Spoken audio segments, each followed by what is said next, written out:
Jadi funnel paling oke untuk platform distribution saat ini untuk awareness lo cepat kencang itu TikTok. Oke. Nah, Kenapa? lu TikTok itu gini. Kita kasih solusi. Rex Marindo. Wah. Mampir juga nih Bapak F&B nasional. Band nasional. Kalau kita singgung mengenai dari awal kan founders warung Abnormal. Iya, betul. Lo kan yang bikin Abnormal tuh waktu itu kalau gue mengingat motor-motor di mana-mana membludak-bludak sampai jalan-jalan. Dahsyat strategi lo sih.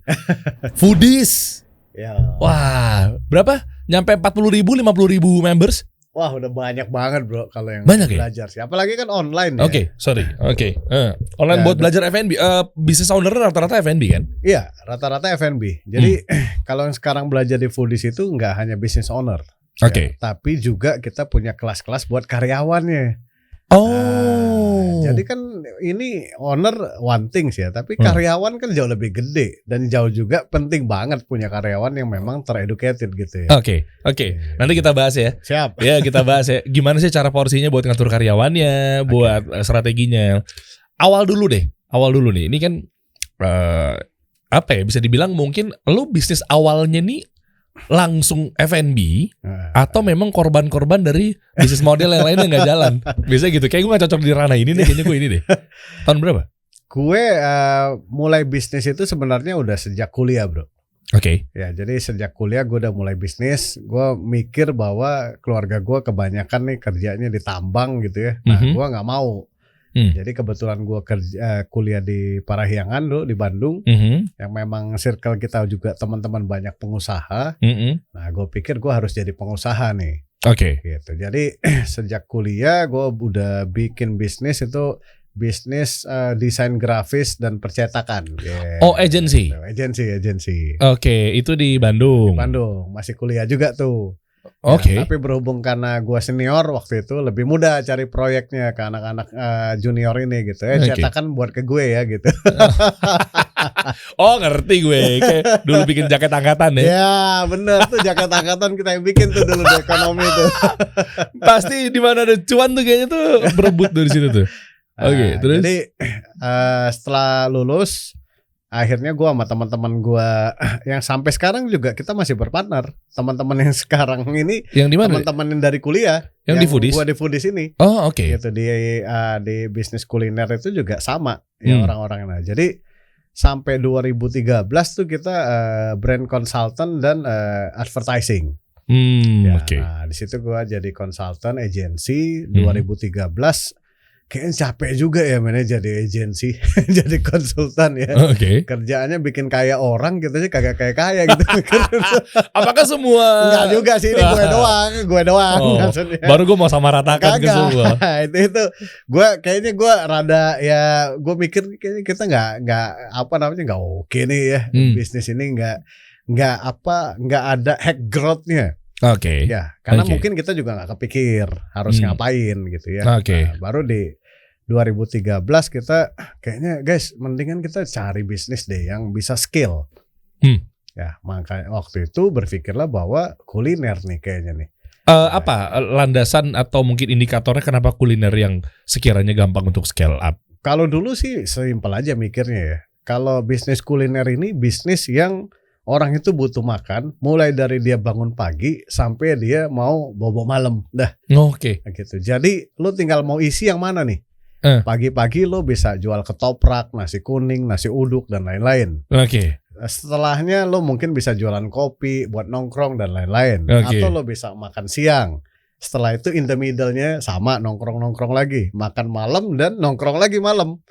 Gitu ya. Jadi penuh nih. Ya, kalau ada satu siklus tuh makanan itu ada semua di situ. Makanya dinamakan FMCG. Iya, sebenarnya enggak. Kalau bisnis kuliner itu lebih ada berapa kategori ya, Bro ya. Jadi ada food service. Food service itu seperti resto, outlet dan lain-lain. Nah, tapi ada juga yang bentuknya produk ya. Misalnya ya masuk di e-commerce dan lain-lain. Nah, jadi kita banyak main kalau F&B itu di situ. FMCG agak berbeda. Oke. Ya, gamenya agak berbeda karena dia lebih mungkin retail ya, masuk ke convenience store dan lain-lain. Nah, kurang lebih gitu sih. Gitu. Oke. Nah, itu alasan awalnya kenapa kita masuk ke F&B. Nah, di sisi lain kita ngelihat kita punya ilmu nih. Nah, modal dari tadi brand consultant dan agency itu kan. Bener. Berarti ini harusnya kita bisa pakai nih buat ngembangin bisnis gitu. Yang which is memang bisnis kuliner itu tahap awal itu salah satu ilmu paling penting ya, lu harus ngerti jualan sama bangun brand sih. Wah, ini penting. Ya, ini penting ya. Jadi gini Mas Bro, banyak orang menganggap bahwa kuliner kan gampang ya. Tapi kok banyak juga yang tumbang ya? Gampangnya bukanya bro. Bukanya gampang ya? Iya, jualan yang susah. Itu kendalanya. Bukannya tinggal ada banyak distribution channel sekarang, TikTok dan lain-lainnya, tinggal diposting, diviralin, pakai buzzer, rame. Enggak gitu juga, segampang itu enggak? Sebenarnya gini, zaman sekarang kalau lu paham ilmu branding gitu ya, lu paham cara berkolaborasi, kemudian paham menggunakan media, mungkin tahap awal lu bisa melewati di mana lu butuh memvalidasi. Ya, konsumen akan datang beli produk lu dan lain-lain. Tapi itu jauh dari kata cukup kalau mau membangun bisnis yang lebih sustain. Karena at the end ketika lu bicara bisnis yang mau sustain, itu banyak yang fundamentalnya bekerja. Supply chain, keuangan, SDM dan lain-lain. Tapi bukan berarti viral dan lain-lain gak penting loh. Ya minimal lo udah dapat awareness dulu kan bro. Iya benar, maksud gue itu. Tapi kebanyakan teman-teman ini belajarnya cuman sampai situ.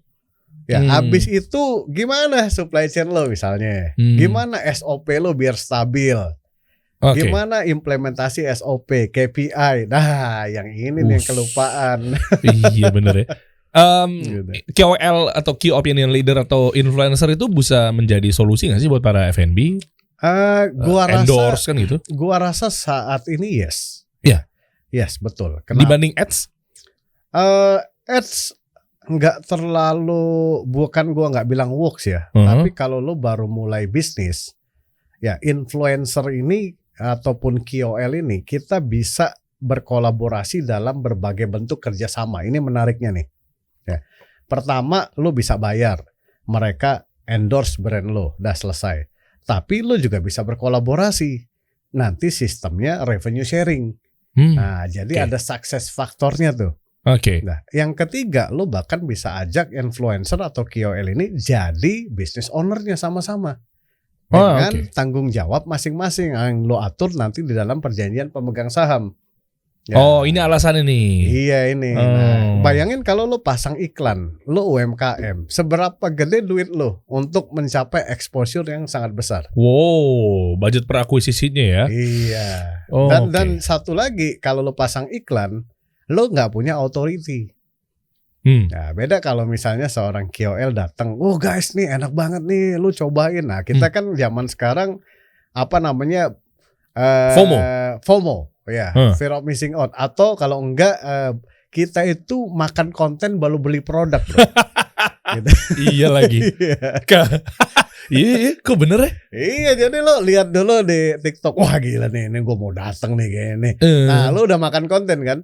Lo save, lo share, lo apa pokoknya akhirnya lo datang baru beli produk tuh. Ya, funnelnya beda ya? Wah, kalau sekarang funnel menurut gue agak unik dan cukup berbeda ya. Kalau yang kita pelajari di Foodies, ya kita coba petakan. Jadi funnel paling oke untuk platform distribution saat ini, untuk awareness lo cepat, kencang itu TikTok. Ya. Oke. Nah, lo tapi TikTok itu gini, distribusi platformnya nggak tergantung jumlah follower lo berapa.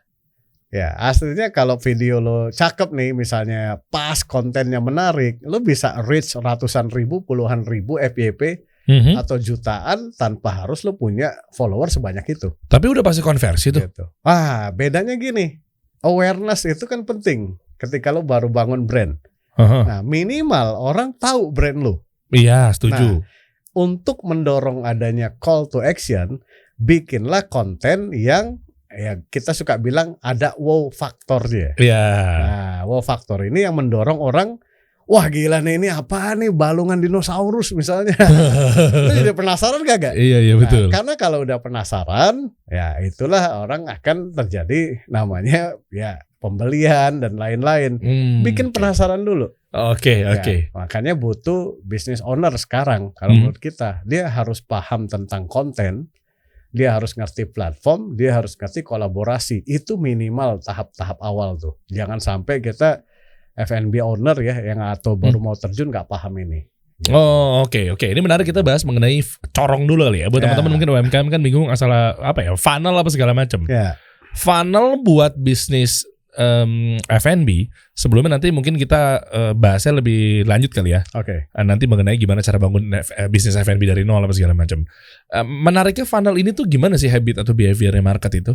Tadi kan udah bahas mengenai TikTok. Ya. Ya kan, gimana caranya narik orang yang tadinya cold market kita, yang gede banget nih, yang nggak tahu kita, terus tiba-tiba langsung kerucut sampai dia melakukan action, beli, minimal dia rekomendasi ke temennya, atau mungkin B2B mau jadi apa sih biasanya franchise ya, reseller lah, ya gitu. Itu gimana ya, bro? Sebenarnya kalau lo lihat funnelnya tuh begini. Kita ngomongin funnelnya dulu ya sebelum bicara kontennya. Iya. Nah, funnel ini yang paling pas tadi gue udah bilang TikTok. Nah, berikutnya yang lo harus bagus itu adalah Instagram. Oke. Jadi Instagram itu kayak mini website sekarang, bro. Oh, oke. Kalau orang lihat sesuatu yang viral di TikTok, dia akan ceknya di Instagram. Oh, oke. Alamatnya di mana, menunya apa aja. Nggak bisa di TikTok ya? Berapa? TikTok nggak bisa. Ya karena dia cuman video kan untuk nampilin itu. Lo bisa pasang link. Oke. Tapi linknya ya tadi ke Instagram tadi. Oke. Di Instagram makanya lo butuh gambar tuh yang cakep gitu ya. Alamatnya harus jelas. Ada bit link, bio link itu.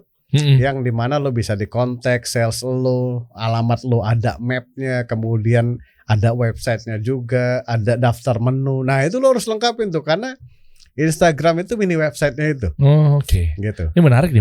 Itu call to action itu larinya di situ nanti tuh. Ya, orang jadi akan ngontak dari situ tuh. Bukan ngontak gitu. Dari TikTok, malah justru konversinya kecil ya. TikTok itu justru reach-nya yang luas. Oh, oke. Jadi reach-nya luas tuh kenapa? Kalau kita udah lihat TikTok nih, wah gila nih, gue harus datang nih ke tempat ini hidden gem nih ya. Misalnya, yang lo lakukan apa? Simple. Lo mungkin ambil tombol share, lo kirim tuh ke temen lo, ke komunitas lo, ke cewek lo misalnya gitu ya. Nanti kita datang yuk ke sini. Nah, tapi kayak di save dulu, antara itu di share atau di save. Oke. Karena lo nggak mungkin datang saat itu. Ya, tapi lo pengen datang gara-gara lo lihat video pendek di situ. Oke. Nah, setelah itu baru deh orang akan memutuskan untuk datang. Next week kita datang nih. Yang kemarin gue udah save nih mana nih. Nah, dia datang. Nah, begitu dia buka tuh, ya. Oh, ini nih coffee shopnya ini nih.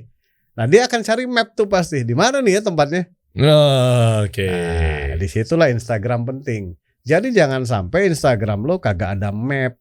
Nggak ada nomor telepon, nggak ada jam buka, ini sering terjadi. Nggak ada menu. Kalau sekarang tuh kadang-kadang gue juga agak pusing.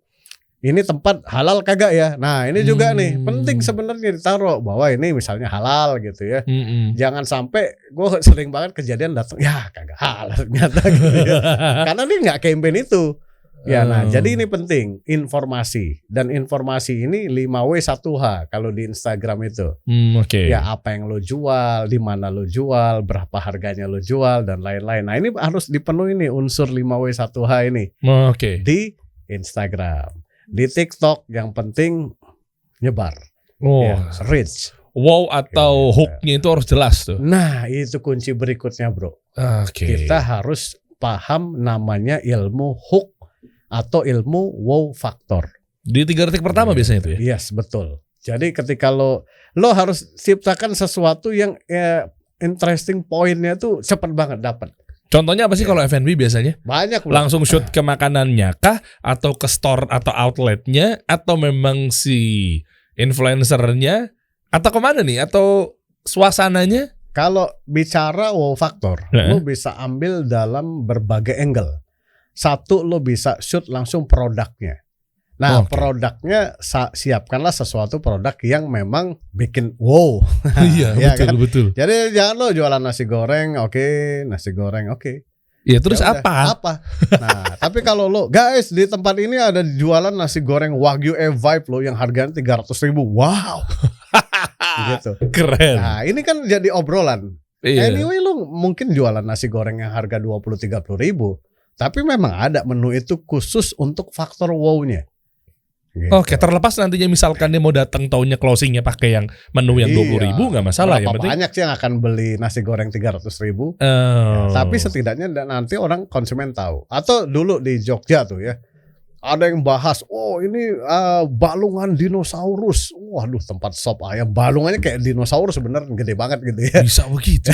Jadi kita, wah gila gua harus datang nih. Dan faktor wow ini dikombine sama dia. Udahnya itu ekstrim, khusus balungan itu nanti harganya misalnya spesial. Nah, jadi call to actionnya dibuat. Itu dari sisi produk. Oke. Bisa juga lo buat dari sisi campaign-nya. Contohnya? Ya, contoh misalnya, ini sebut brand boleh nggak? Boleh. Contoh Selain yang ada di sini aja. Iya. Contohnya kayak Bittersweet by Najla waktu itu. Oh ya, dessert box. Dessert box. Di dalamnya ada emas hitam. Wah gila kan itu. Bini gue sempet ngomong ke gue tuh, biasa cewek-cewek tuh. Ini dalamnya ada emasnya nih. Gitu. Nah jadi faktor wow itu bisa dibentuk dengan berbagai. Bahkan nama ya, nama brand aja itu jadi faktor yang wow. Ya, gue sebut nama brand yang baru nih di Jogja ya. Apa namanya? Bakso tetelan janda ngamuk. Wah. Itu waduh di TikTok main viral banget gitu. Itu biasanya ditinggal sama suaminya tuh. Jandanya jadi janda terus ngamuk deh. Dia itu faktor wow. Ya. Nah, zaman sekarang ini konsumen itu over information, bro. Oke. Ya, jadi memang lo harus punya hook faktor atau wow faktor tadi. Khususnya lo baru mulai atau lo UMKM. Otherwise lo harus bakar duit lo banyak hanya untuk bangun awareness. Oh, oke. Ini menarik nih, kita ngomongin bakar duit sekaligus kita minum dulu dah, minum haus dulu nih. Waduh, ini Kang Gufron ya. Haus nih. Haus, mantap. Masya Allah, bismillah. Seger banget nih, gue yang tertarik nih. Itu lo apa? Tertarik ya? Ini roti ganjelnya juga oke loh, lagi naik nih. Oh iya. Lo mau cicipin dulu boleh? Banyak nih dia nih. Nih tuh. Ntar aja nih, nanti kenyang gue di sini. Ntar kita makan bareng-bareng ya. Gini, kita ngomongin mengenai tadi kan lo sempat nyinggung bakar duit. Ya. Kita bahas dulu deh sekalian lo tipis-tipis ketika lo ngebangun bisnis F&B. Ya. Sebakar duit apa? Kalau UMKM yang nggak punya duit, bakarnya di mana, Mas Rex yang terhormat? Yes, betul. Kita nggak punya duit nih.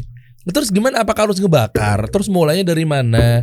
Terus apa yang harus dipersiapkan? Plus lo ceritain. Mungkin teman-teman di sini pengen ngegali lah. Ini kan sosok inspiratif banget nih. Zaman-zaman lo bangun F&B kan berdarah-darah ya. Ya. Masa lo pakai duit sendiri? Ya. Nah, jangan-jangan pakai angel investor. Sebenarnya uniknya sekarang kalau kita udah belajar nih ya, kita di kelas kita banyak ajarin nih ke teman-teman. UMKM itu udah banyak solusinya bro sekarang. Apa aja? Literally dia nggak perlu bakar duit karena memang nggak ada duit yang mau dibakar. Ya kan gitu. Bagus narasinya.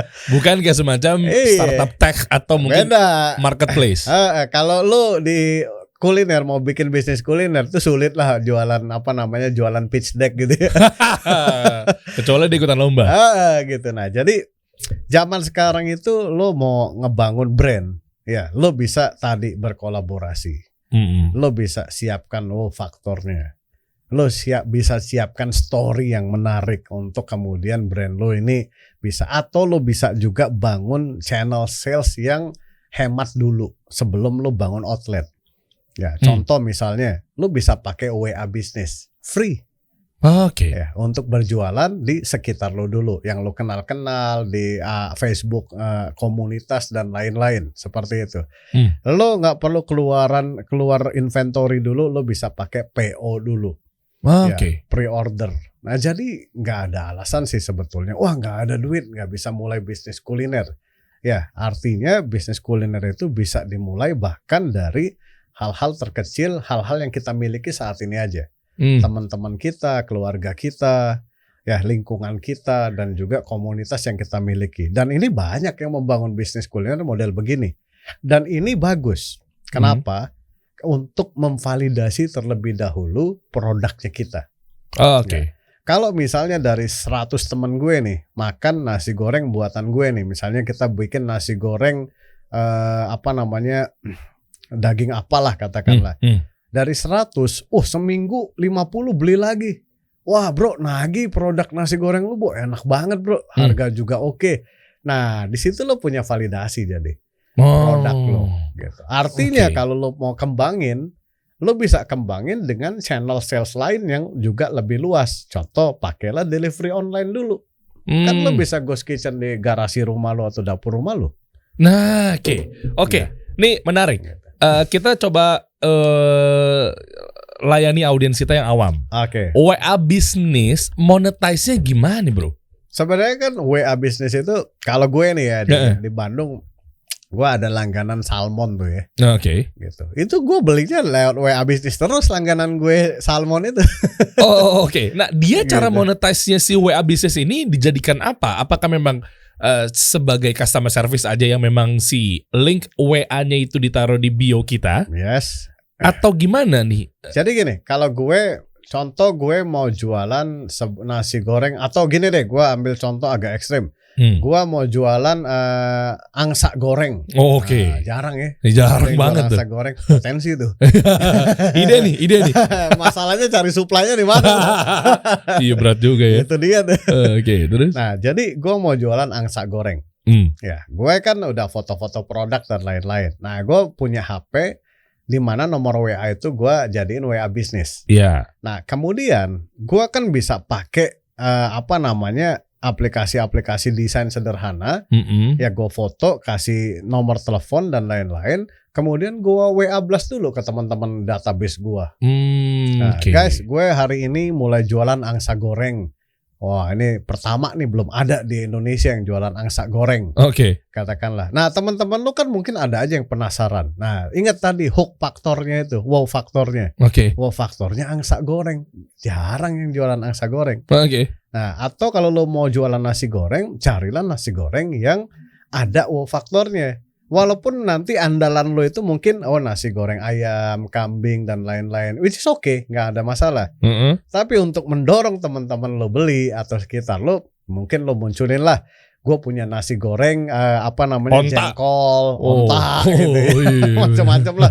Gue juga punya steak onta gitu. Nah, ini yang mendrive orang untuk datang pertama kali. Ya. Kalau nggak ada, wow faktor yang dimaksud kalau memang menunya nggak dapet, cara nyarinya gimana? Nggak mungkin bro. Oh ada, selalu ada ya? Selalu akan ada. Wow faktor itu bukan sesuatu yang sulit. Lo jualan nasi goreng, sesimpel lo jualan nasi goreng jengkol pun bisa jadi wow faktor. Betul. Ya, cari aja sesuatu yang orang itu akan membicarakan itu. Ya. Dan ini ada kaitannya sama positioning juga? Nanti misalnya lu sebagai, gue ahlinya nasi goreng, kan varian nasi goreng positioningnya.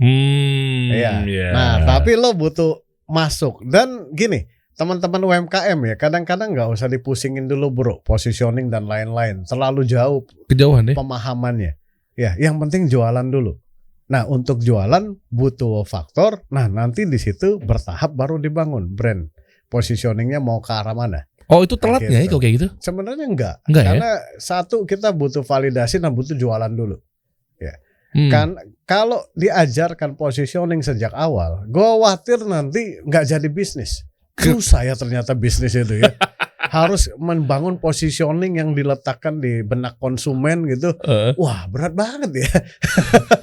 Mungkin dianya nggak mau scale up kali. Secara at the end, kalau orang udah jualan, ya, dia bisa pegang duit sales, disitulah dia akan tumbuh keinginannya untuk belajar lebih keras.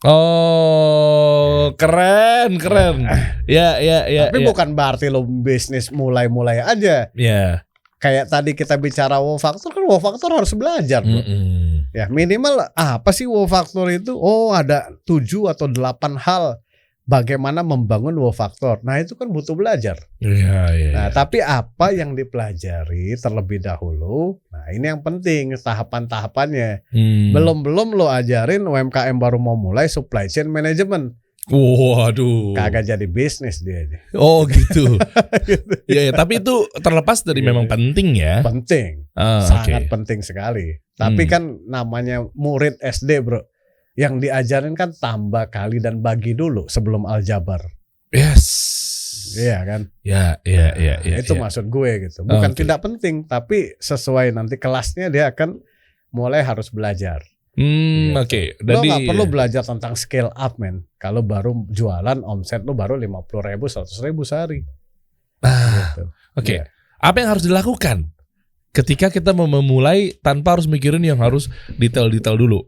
Satu, bisnis apa sih yang lagi ngetren banget? Coba kasih solusi dong kepada teman-teman. Terkhusus untuk kuliner. Oke.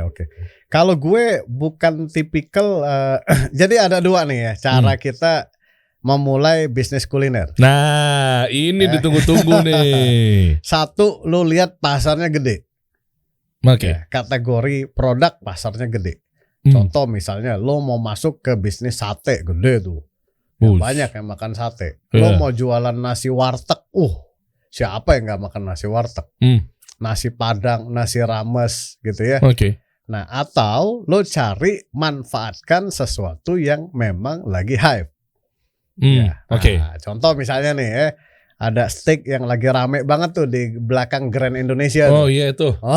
Yang Aduh, apa sih? boneless steak tuh ya. Iya, boneless steak yang ditempel-tempel kasih bumbu. Dia di TikTok dia ngerekam tuh. Yang udah mau minta franchise-nya udah ratusan. Iya. Wah, Itu gila. proven banget tuh. Proven tuh. Nah, lu bisa juga memulai dengan memanfaatkan sesuatu yang lagi viral. Oke. Tinggal perhatikan, ini produk sustain atau produk yang memang tidak sustain. Artinya produk ini akan booming, tapi dia hanya waktunya 3 bulan sampai 6 bulan selesai. Nah, ini yang tadi gue pikirin nih. Kalau untuk booming nih, maksudnya gue khawatir mereka kayak jadinya cuma momentum naik cepat, turunnya cepat. Apa kabar dengan es kepal Milo?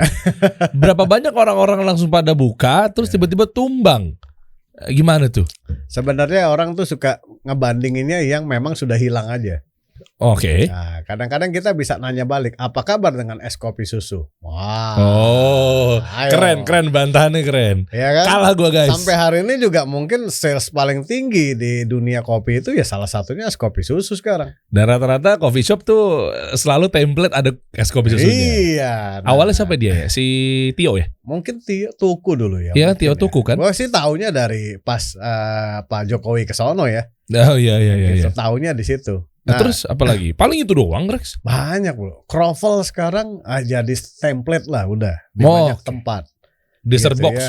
Dessert box sudah banyak sekarang. Jadi sebetulnya kita itu bisa ngelihat sesuatu yang viral itu ini untuk increase awareness dan TC dalam jangka pendek, atau ini bisa menjadi sebuah bisnis dalam jangka panjang. Jadi lo memanfaatkan momentum viral itu juga nggak salah lo. Oke. Ya, apalagi kalau bisnis lo udah jalan. Oke. Karena gini, bisnis itu salah satu strategi paling penting ya adalah new product launching. Ya, jadi new product launching itu tidak mesti produknya bertahan dalam jangka lama. Bisa lo skenario memang hanya untuk 3-6 bulan untuk meningkatkan awareness lo kembali. Ya, setelah itu ya lo lihat deh McD misalnya. Ada dulu zaman dulu ada Padang, ada apa dan lain-lain. Emang masih ada produknya sekarang. Pertanyaannya apa? Apakah McD nggak jago mikir-mikir banyak produk yang hilang? Salah. Itu strategi. Ya, untuk mendulang traffic, membuat konsumen-konsumen lamanya mikir lagi. Udah lama juga ya kagak ke sono ya. Sono lagi nih kebetulan ada menu baru. Yang dibeli sih menu baru cuma satu, sisanya menu yang dulu-dulu lagi. New product launching. KFC ada saus coklat dulu. Iya. Tahu gue. Rame kan? Rame. Dia achieve apa yang dia pengen capai. Dapat awareness, orang ngobrolin, media exposure. Setelah 6 bulan nggak ada, nggak apa-apa. Nanti ada strategi baru lagi. Ini bukan backfire, artinya ketika naik cepret kan cost keluar banyak, Rex. Keluar banyak kan, jebret untuk ningkatin buat ini kan. Media, buzzer, KOL, influencer, KFC, saus coklat naik. Tapi misalkan ternyata nggak terkonversi dengan baik, nggak pada beli, bukannya boncos? Nah, makanya kadang-kadang NPL kita ngomongnya, new product launching, itu selalu ada faktornya. Oke. Nah, di zaman sekarang, ya, zaman di mana konten itu sebuah keharusan, apalagi buat konten kreator. Nah, jadi kalau gua luncurin sesuatu yang ekstrim, ada wow faktornya, gua nggak usah undang mereka datang sendiri, bro, bikin liputan gratis. Karena mereka juga FOMO. Iyalah. Gila, si kuliner itu bikin liputan, gua enggak. Jadi yang FOMO itu nggak cuma sekedar Nggak konsumennya doang. Konsumen doang ya. Ternyata key opinion leader atau influencer juga FOMO buat kontennya. Udah pasti. Kalau enggak terus dia dulang traffic dan reach-nya dari mana? Oke. Keren. Gue suka tipsnya Bro Rex ini, guys. Gue pikir juga kalau bangun bisnis kuliner harus siapin budget marketing 10% sampai 20% untuk lo keluarin buat bayar endorse, buat bayar. Ternyata nggak begitu juga mainnya. Makanya kuncinya adalah lo harus punya tim konten yang kuat. Nah, kan harus digaji. Lah kalau baru mau memulai, gajinya dari mana? Nggak literally lo harus bayar orang mahal untuk tim konten. Vendor. Ya, maksud gua tadi tim konten yang maksudnya punya kreativitas. Ya, bahkan lo magang mahasiswa pun bisa jadi tim konten lo. Jadi pengen cari nih. Iya. Magang mahasiswa. Kalau market lo kebetulan Gen Z juga, ya, cocok malah mereka. Ya. Oke. Nah, mahasiswa yang magang ini tapi lokasi jabatan yang cakep, bro. Ya, buat di CV dia nanti kalau dia lulus. Oh, gitu triknya. Misalnya lo kasihlah nama konten strategik. Kan dia magang juga jadi keren, men. Iya. Pas lulus, gue udah pernah magang nih di House jadi konten strategik. Ya otomatis bukan UMK lagi tuh dia kalau lulus. Oke. Langsung punya pengalaman, mungkin gajinya udah double. Simbiosis mutualisme. Yes, betul. Kita pakai jasanya atau skillnya dia, ya kan, dan dia pun juga dapat title yang bagus. Tapi gue kasih catatan, lu sebagai business owner harus paham ilmu. Artinya ketika lu ambil anak magang konten, ya business ownernya harus paham dong, apa sih wow factor itu, apa poin-poinnya, insight-nya gimana, itu yang lu ajarin. Nah, lu coba lihat nih akunnya si ini. Nah, gue pengen bangun kayak gini. Ya, coba kreativitasnya dimasukin dan lain-lain. Nah, ini anak kalau bagus sih udah bisa ngembangin pasti. Tapi kalau kita nggak kasih coach atau drive something, pokoknya lu bikin aja yang viral ya. Gimana? Gimana cara viral? Iya, makanya kalau bisnis owner nggak punya skill itu, belajar di Foodies. Iya kan. Paling banyak rata-rata, lu kan bisa ngeliat ya di Foodies ya. Ini kan banyak pelaku-pelaku UMKM yang memang dia mau belajar bisnis kuliner. Ya. Mudah-mudahan ini bisa menjadi acuan lah. Indikasi yaitu yang paling banyak apa yang paling daftar? Kalau sekarang ya, yang paling banyak itu kelas memulai bisnis kuliner. Oke. Karena mungkin juga kita kan mulai serius banget ngebangun pas masa-masanya COVID ya.